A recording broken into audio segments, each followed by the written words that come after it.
In this video, I will show you how to recover your hacked Steam account.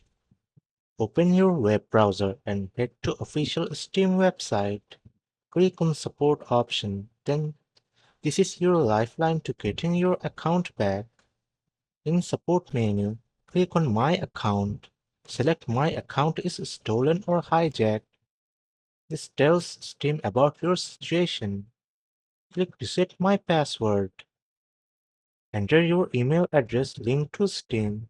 If it doesn't match an account, click search with my account name and enter your Steam username. Select I no longer have access to this email address to proceed.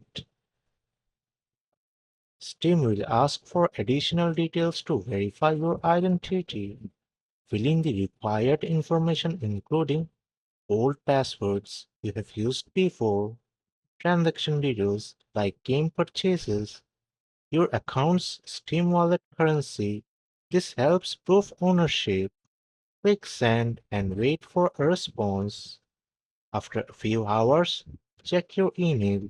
Steam will send you a verification code. Enter the code in the provided field and click send.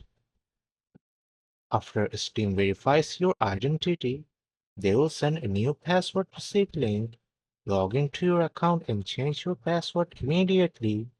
Enable Steam Guard for extra security. That's it. You have successfully recovered your hacked Steam account if you follow the guideline. If this video helps, like, share, and subscribe.